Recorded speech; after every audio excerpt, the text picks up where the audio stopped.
Neste momento, eu quero agradecer a Deus pela oportunidade de estarmos aqui para estudar a Santa Palavra de Deus.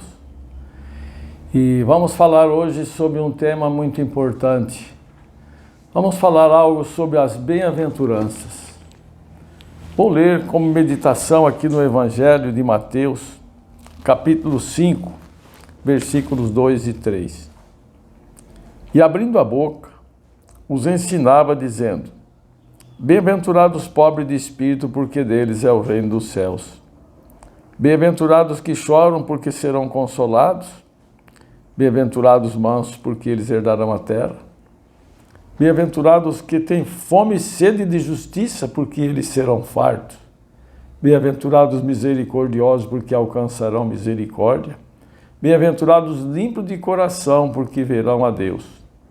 Bem-aventurados os pacificadores, porque serão chamados de filhos de Deus. Bem-aventurados os que sofrem perseguição por causa da justiça, porque deles é o reino dos céus. Bem-aventurados sois vós quando vos injuriarem e perseguirem, e mentindo disserem todo mal contra vós.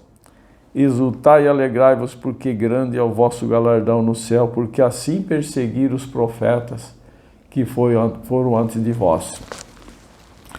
Nesse tema sobre as bem-aventuranças, está esboçada a verdade que Jesus tinha para os seus filhos. E agora nós vamos meditarmos mais na palavra de Deus sobre esse assunto, no livro chamado Maior Discurso de Cristo, página 9. Temos algo muito importante para compartilhar com nossos queridos irmãos. Página 9, que nos diz assim: Não somos dignos do amor de Deus, mas Cristo, nossa segurança, é digno e capaz de salvar abundantemente todos os que forem a Ele. Qualquer que tenha sido vossa vida passada, por mais desanimadoras que sejam vossas circunstâncias presentes, se fordes a Jesus, exatamente como sois, fracos, incapazes e em desespero, nosso compassivo Salvador irá a grande distância ao vosso encontro, e em torno de vós lançará os braços de amor e as vestes de sua justiça. Nós vemos que esta mensagem é uma mensagem de esperança. Não importa o que tenha sido a vida passada, o que aconteceu em nossa vida. A promessa de Jesus é que Ele está disposto a nos abraçar e nos revestir com as vestes brancas de sua justiça. Ele nos apresenta ao Pai, trajado nas vestes brancas de seu próprio caráter. Ele roga a Deus em nosso favor, dizendo: Eu tomei o lugar do pecador.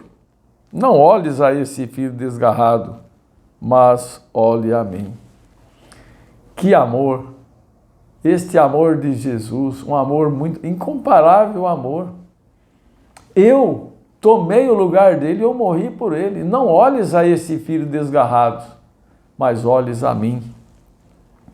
E quando Satanás intervém em altos brados contra a nossa alma, acusando-nos de pecado e reclamando-nos como presa sua, o sangue de Cristo intercede com maior poder. Aqui está a maravilha, a bênção de Deus. Temos Jesus como nosso intercessor diante do Pai. Quando estamos em dificuldade, Ele intercede por nós com maior poder. De mim se dirá, deveras, no Senhor há justiça e força. No Senhor será justificada, e se gloriará toda a descendência de Israel. Isaías 45, 24 e 25. E agora, Mateus 5, 4. Bem-aventurados que choram, porque serão consolados. Existem tantas pessoas desesperadas na estrada da vida, no caminho, sem saída, sem saber para onde ir. Mas Jesus está pronto a atrair essas pessoas. Ele diz assim: e eu, quando for levantado da terra, todos atrairei a mim. Olha que mensagem.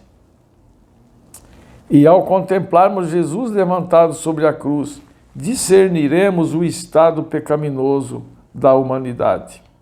Vemos que foi o pecado que açoitou o crucificado e crucificou o Senhor da glória. Vemos que ao passo que somos amados com indizível ternura, nossa vida tem sido uma contínua cena de ingratidão e rebelião. Apesar de Jesus nos ter tratado sempre com ternura, com amor, nossa vida, mesmo assim, tem sido de contínua ingratidão, rebelião. Esquecemos nosso melhor amigo e desprezamos o mais precioso dom deparado pelo céu. Crucificamos de novo em nós o Filho de Deus e de novo transpassamos aquele sangrento e ferido coração. Separamos-nos de Deus por um abismo de pecado extenso, negro e profundo, e choramos com o coração quebrantado. Esse pranto será consolado. Deus nos revela a culpa, a fim de que nos possamos dirigir a Cristo e, por meio dele, sejamos libertados da servidão do pecado e nos regozijemos na liberdade dos filhos de Deus. Em verdadeira contrição, podemos arrojar-nos aos pés da cruz e ali depor os nossos fardos. Então, por que motivo Jesus nos revela a nossa culpa? Para nós irmos a Ele e depositar nossos fardos de pecado aos pés da cruz, aos pés de Cristo. E agora, a palavra de Deus, ela ainda diz assim: se recebido, mais ainda um pedacinho acima diz assim: quando permite que nos sobrevenham provações e aflições, é para o nosso proveito, para sermos participantes de sua santidade. Hebreus 12:10. Então nós devemos meditar quando nós estamos em dificuldade, em aflições, em agruras, é para nós sermos participantes de sua santidade. Esse é o objetivo dele. Se recebida com fé a provação que parece tão amarga e difícil de suportar, por-se-á uma benção. O golpe cruel que desfaz as alegrias, tornar-se-á o meio de fazer-nos volver os olhos para o céu. Quantos há que nunca teriam encontrado Jesus se a tristeza os não houvesse levado a buscar dele conforto? Aqui mais embaixo continua falando, mas eu quero dizer o seguinte: Deus tem um objetivo específico em cada uma das provações. E sabe qual é o objetivo? Vou ler agora. As provações da vida são obreiras de Deus para remover de nosso caráter impurezas e arestas.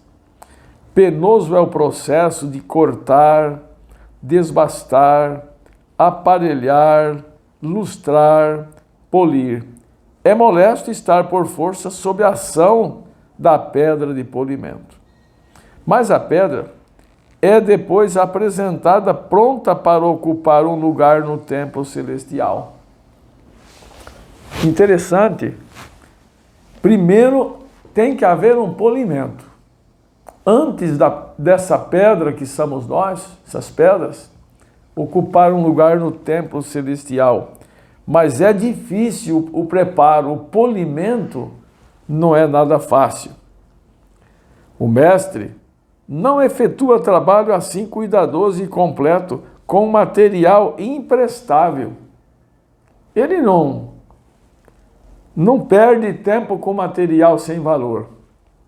Só as suas pedras preciosas são polidas como colunas de um palácio. Quando ele está provando, polindo as suas pedras, que são cada um dos filhos dele, é porque ele vê uma pedra, em nós uma pedra de valor. Então, isso é muito importante. E na página 11 do Maior Discurso de Cristo, continua dizendo assim: mas, quando nos sobrevém a tribulação, quantos de nós são como Jacó? Julgamos ser a mão de um inimigo, e na escuridão lutamos cegamente até perder as forças, sem encontrarmos conforto nem libertamento. Aqui volta para a experiência de Jacó naquela caverna. Uma noite de lutas, oração prolongada. Quando alguém lhe põe a mão sobre os ombros, Jacó julgava ser um inimigo. Ele diz: esta noite vai ser uma grande luta, uma grande noite. Quando já pela manhã ele descobre que não era ele que estava lutando contra aquele ser, mas era aquele ser que estava lutando para ele abrir o coração para receber a bênção do perdão. Que coisa maravilhosa! O toque divino em Jacó, ao raiar do dia, revelou aquele com quem estivera lutando, o anjo do concerto, e pranteando deixou-se cair impotente nos braços do infinito amor, para receber as bênçãos que sua alma nela anelava. Também nós precisamos aprender que as provações significam benefício e não desprezar o castigo do Senhor, nem desfalecer quando somos por Ele repreendidos. Então, as provações, a palavra inspirada, diz que são um benefício para cada um de nós. E agora, na página 12, eis que bem-aventurado é o homem a quem Deus castiga, porque ele faz a chaga e ele mesmo a liga.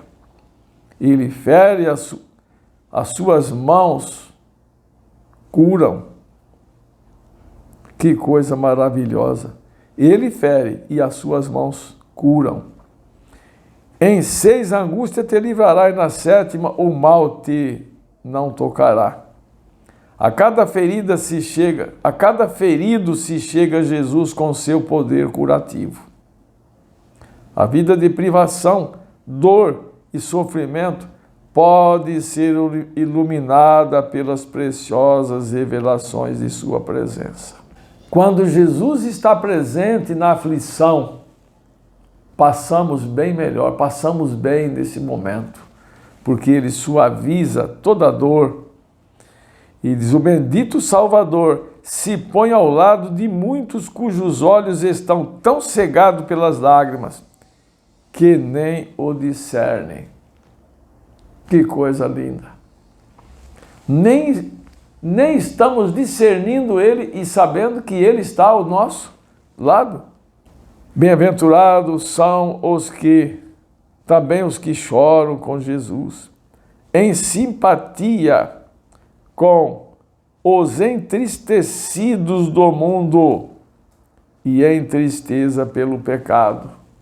Bem-aventurados que choram com Jesus pelos entristecidos do mundo, e o choro deve ser em tristeza pelo pecado. Ao participarmos de seu amor, entrarão para o seu serviço a fim de salvar os perdidos. Aqueles que participarem do amor de Cristo entrarão para o serviço e o objetivo é salvar os perdidos. Participam dos sofrimentos de Cristo e também participarão da glória que há de ser revelada. Aqueles que participam do serviço de Cristo terão o bendito privilégio de partilhar da glória que lhes será revelada. unidos com ele em sua obra, com ele sorvendo o cálice da amargura, são também participantes de seu gozo. Imagino eu, que gozo!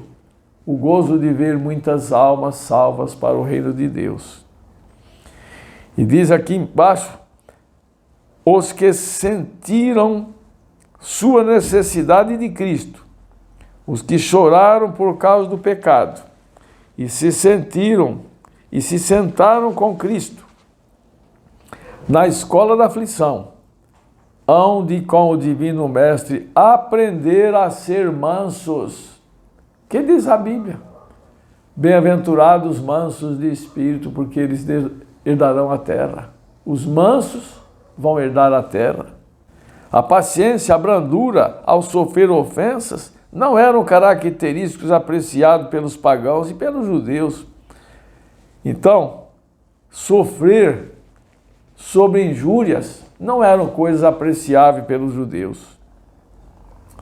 O Redentor do mundo tinha uma natureza superior à dos anjos, todavia unidas à sua divina majestade, achava-se a mansidão e a humildade que atraíam todos a ele. A virtude mais linda, mais importante que atraíam pessoas a Jesus era a mansidão, a humildade, a bondade, o amor que ele dispensava a cada ser humano. Atraíam todos a ele. Jesus se esvaziou a si mesmo e em tudo quanto fez, o próprio eu não aparecia. Subordinava todas as coisas à vontade de seu Pai. Como prova disso, é o que Jesus dizia: as obras que faço não são minhas, mas do Pai que me mandou fazer assim. Eu e o Pai somos um. O que eu faço não é eu que faço, mas é o Pai que opera através de mim. Quando sua missão na terra estava prestes a terminar, foi-lhe possível dizer: eu glorifiquei-te na terra, tendo consumado a obra que me deste fazer. São João 17,4. Ele nos pede: aprendei de mim que sou manso e humilde de coração. Se alguém quiser vir após mim, renuncie-se a si mesmo. Mateus 11, 29, 16, 24. O próprio eu seja destronado e nunca mais possua a supremacia da alma. Esse é o maior trabalho a ser feito, é contra o nosso próprio eu. Foi a maior luta do apóstolo São Paulo. Ele diz: o bem que quero fazer não faço, mas o mal que eu não quero fazer, isso eu faço. Só que ele chegou o momento que quando ele se entregou a Cristo, ele disse: eu não vivo mais, mas Cristo vive em mim. Este deve ser o lema de cada um de nós: deixar Cristo viver em nós. Aquele que contempla a Cristo em sua abnegação, em sua humildade de coração, será constrangido a dizer, como fez Daniel quando viu alguém semelhante aos filhos dos homens: transmudou-se em mim a minha formosura em desmaio. A altivez, supremacia própria em que nos gloriamos são vistas em sua verdadeira vileza, como testemunhos de servidão a Satanás.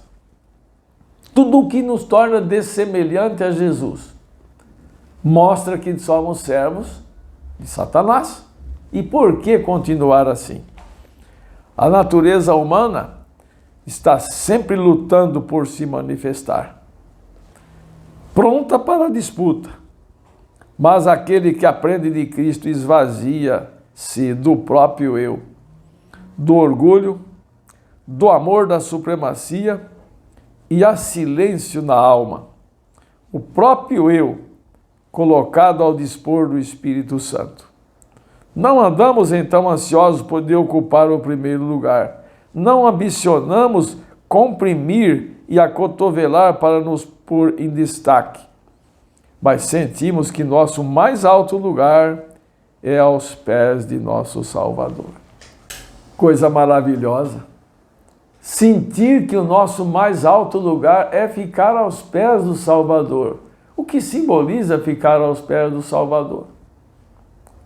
Procurar aceitar o conselho dele, fazer justamente o que ele quer, procurar nos esforçar pedindo a sua graça para nos capacitar a sermos mansos e humildes de coração. Olhando para Jesus, esperando que sua mão nos conduza, escutando sua voz em busca de guia. O apóstolo São Paulo teve essa experiência e disse: já estou crucificado com Cristo e vivo não mais eu, mas Cristo vive em mim. E a vida que agora vivo na carne, vivo na fé do Filho de Deus, o qual me amou e se entregou a si mesmo por mim.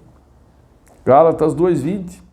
Quando recebemos a Cristo na alma como hóspede permanente, a paz de Deus que excede todo o entendimento guarda o nosso coração e espírito em Cristo Jesus. Quando nós recebemos esta paz que excede todo o entendimento, guarda nosso coração e espírito em Jesus. A vida do Salvador na terra, embora passada em meio de conflito, foi uma vida de paz. Conquanto irados inimigos o estivesse sempre perseguindo, ele disse: aquele que me enviou está comigo. O Pai não me tem deixado só, porque eu faço sempre o que lhe agrada. São João 8:29. Nenhuma tempestade de ira humana ou diabólica poderia perturbar a calma daquela perfeita comunhão com Deus. E ele nos diz: deixo-vos a paz, a minha paz vos dou. Tomai sobre vós o meu jugo e aprendei de mim, que sou manso e humilde de coração, e encontrareis descanso. São João 14:27, Mateus 11:29. Levai comigo o jugo do serviço para a glória de Deus e o erguimento da humanidade, e achareis suave o jugo e leve o fardo. Caros irmãos, é de pensarmos mais sério. O que fazermos com o nosso eu?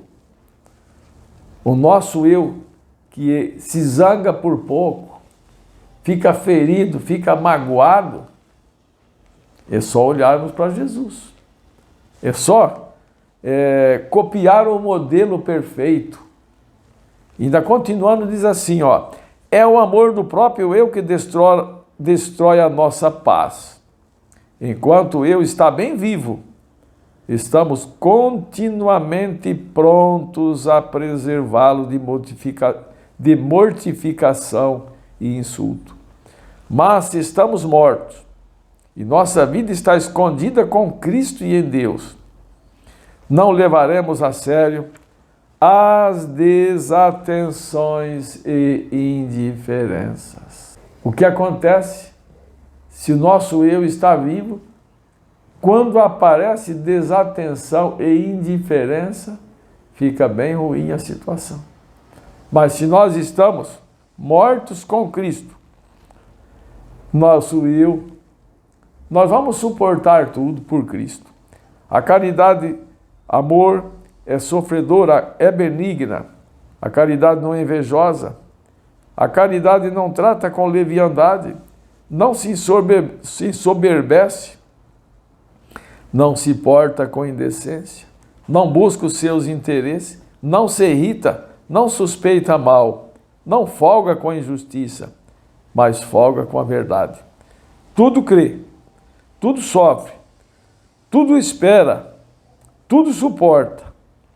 A caridade nunca falha. 1 Coríntios, capítulos 13, 4 a 8.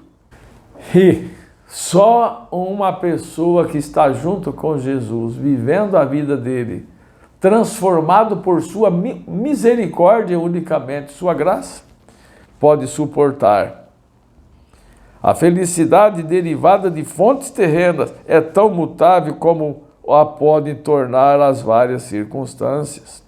A paz de Cristo, porém, é constante e permanente. Ela não depende de qualquer circunstância da vida, da quantidade de bens mundanos ou do número de amigos. Cristo é a fonte da água viva e a felicidade que dele emana não pode jamais falhar. Muitos pensam que são felizes porque têm muitos amigos, são felizes em meio às diversões da vida, às coisas da vida. Não. A mansidão de Cristo manifestada no lar tornará felizes os membros da família. Por que será? Ela não provoca disputas, não dá más respostas, mas acalma o gênio irritado e difunde uma suavidade que se faz sentir por todos os que se acham dentro do aprazível ambiente. Sempre que é nutrida, torna as famílias da terra uma parte da grande família do céu. Queridos irmãos, essa mansidão manifestada no lar torna as famílias da terra uma parte da grande família do céu. Isto é, ser feita a vontade de Deus assim na terra como no céu. Muito melhor nos é sofrer sob falsa acusação do que nos infligirmos a nós mesmos a tortura da desforra sobre nossos inimigos. O espírito de ódio e vingança teve sua origem em Satanás e só pôde trazer mal sobre aquele que o nutre. Só pode trazer mal sobre a pessoa que nutre isso. Humildade de coração, aquela mansidão que é o fruto de permanecer em Cristo, é o verdadeiro segredo da bênção. Ele adornará os mansos com a salvação. Salmo 149, 4. Os mansos herdarão a terra. Foi mediante o desejo de exaltação própria que o pecado entrou no mundo e nossos primeiros pais perderam o domínio sobre a bela terra e seu reino. O que fez nossos primeiros pais perder a sua linda moradia que era no jardim do Éden? Foi o pecado, desejo de exaltação própria. É mediante a abnegação que Cristo redime o que se havia perdido. E ele diz que devemos vencer como ele venceu. Apocalipse 3, 21. Por meio da humildade e renúncia do próprio eu, podemos tornar-nos co-herdeiros com ele, quando os mansos herdarem a terra. Salmos 37, 11. E diz, não haverá decepção, nem pesar, nem pecado. Ninguém diga, enfermo estou. Não haverá cortejos fúnebres, nem lamentações, nem morte, nem separações, nem corações partidos. Mas Jesus ali estará a paz. Os remidos nunca mais terão fome, nem sede, nem calma, nem o sol os afligirá, porque o que se compadece deles os guiará e os levará mansamente ao manancial das águas. Isaías 49, 10. Irmãos, nosso desejo ardente é chegarmos em breve a esse lar, este reino de paz e justiça. Esse reino onde não existe mais a dor, a tristeza, o pranto, onde o pecado não existe, onde nós possamos olhar para Jesus, o autor e o consumador da fé. Olhar para aquele que morreu em meu lugar, em teu lugar, em nosso lugar. E ele vai ficar feliz. Isaías 53 fala assim, que quando nós estivermos no céu juntos com Jesus ao seu redor, diz que ele vai olhar ao redor de si E ele vai ficar satisfeito de ver tantas almas redimidas pelo sacrifício da cruz.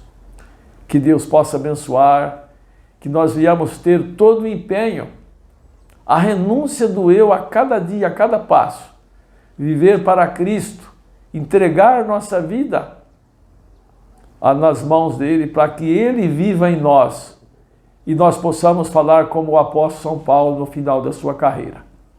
Combati o bom combate, acabei a carreira, guardei a fé. Desde agora a coroa da justiça me está guardada, não só para mim, mas para aqueles que amarem a vinda do Senhor. Esse é o meu desejo de oração. Que as bênçãos do Pai, do Filho e do Espírito Santo estejam sobre cada um de nossos queridos irmãos. Amém.